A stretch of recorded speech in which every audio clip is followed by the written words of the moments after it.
Hi, in this video I want to focus on how to construct powerful, focused, clear topic sentences that state the argument that you're going to use the rest of the paragraph to support with specific details and interpretations of the artifact and analysis of cultural context. So this is really the linchpin in many ways of the project, the topic sentence. So I want you to make sure you have your rubric and sample essay out and you're ready to work through this with me. You're going to see that this is awfully familiar. It sounds a lot like what we've already been doing in our street art analysis. There, our goal was to just compose one paragraph, but now we're writing a whole paper. But even though we're doing a larger paper, the model of having a guiding question for each paragraph and answering that guiding question is the model we want to follow. The topic sentence turns out to be the answer to the guiding question that we write out for ourselves but don't include in the paper. And we're going to take a look at how that plays out in the sample sentences that we have from our sample essay written by former student Megan. So what we're saying about your topic sentence is that it's a response to the guiding question. And because it's a response to the guiding question, it needs to use both of the terms in the guiding question. So that's the key thing. And you want to use both terms even if your paragraph is really only going to focus on one of the two, which is fine to do. The reason we frame everything with both terms is it gives us a way to remind our reader of the overall topic of the paper, which is the tension between two terms, even though the artifacts that we're looking at may look at one, the other, or both. So here we see a sample I just made up, imagining we were writing about a John White watercolor from Roanoke. And we see here that it perpetuates racial hierarchy over racial equality. So clearly the paragraph is going to be about all the references to racial hierarchy. We're not going to really talk about racial equality much at all in the paragraph, but we still need this frame in the topic sentence so the reader can follow what you're doing. Another important tool we want to think about as we construct topic sentences that respond to guiding questions is our verbs and the kind of verbs we use. And we want to try to use active verbs, verbs where the artifact tells us something about the tension. So if you look at this sample on the screen now, I'm talking about a Disney song that rejects commodification of nature and argues for nature as a transcendent space. So the guiding question here is, what does Disney's Just Around the River Bend tell us about the commodification of nature and nature as a transcendent space, or nature as a commodity and nature as a transcendent space? The answer is articulated in a topic sentence that uses active verbs that capture the relationship between the artifact and the tension. In this case, it's rejects commodification, argues for transcendent space. So the first step is to use both terms in our topic sentence responding to the guiding question. The second step is to bring in active verbs. Let's apply this to some of the sentences from our sample essay, because I think we can see that one of the strengths of the sample essay is it uses a lot of different approaches to topic sentences.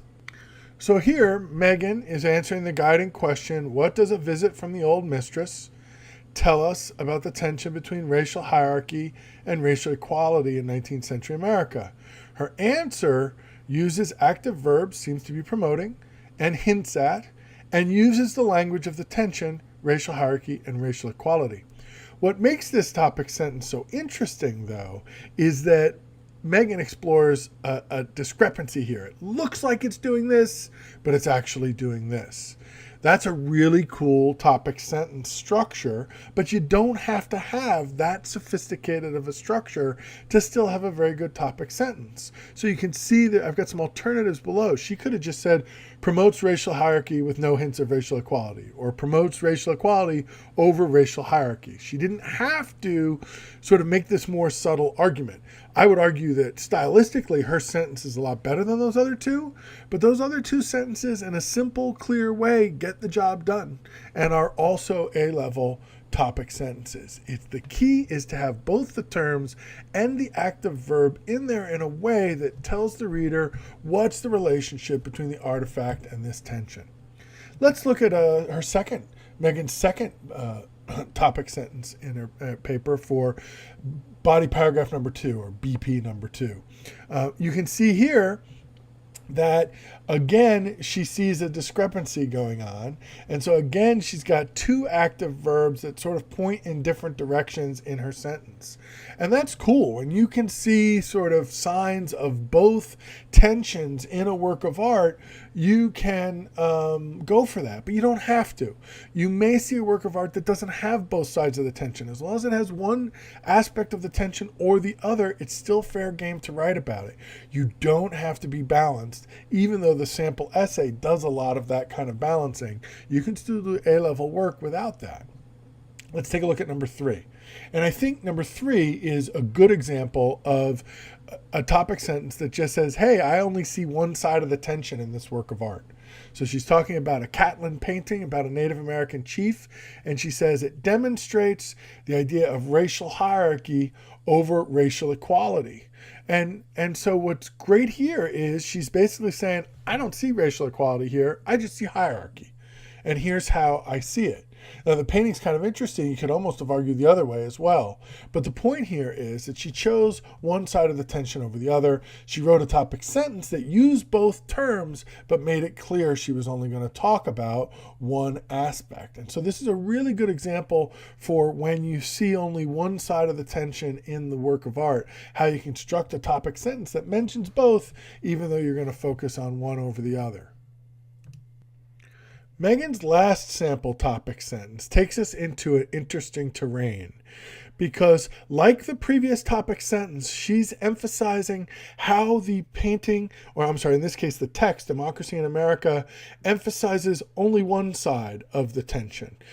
In this case, racial hierarchy over racial equality.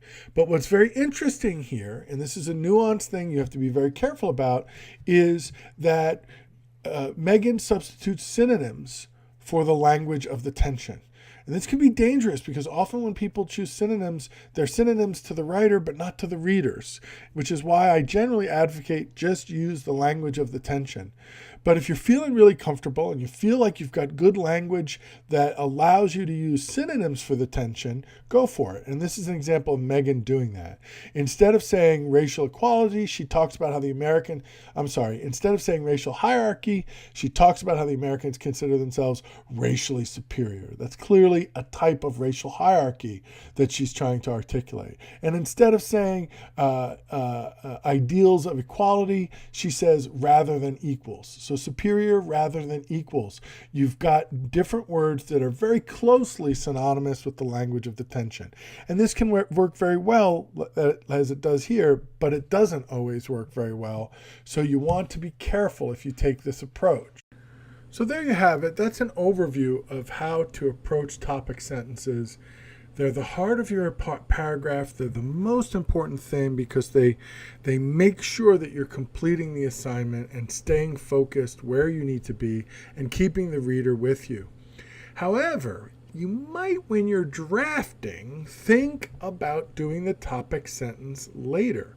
In other words, maybe go ahead and just interpret the work of art, look at details, try to explain what they mean, interpret for your audience what you think the detail says about the tension, bring in and talk about your cultural context piece, and then after you've drafted all that, look at it and say, okay, what did I say about the tension, and how can I create a topic sentence that frames that? Or once you create your topic sentence, you may realize, ooh, I got a good topic sentence now, but I got to go back and rework my interpretations and cultural context so that it all blends together better.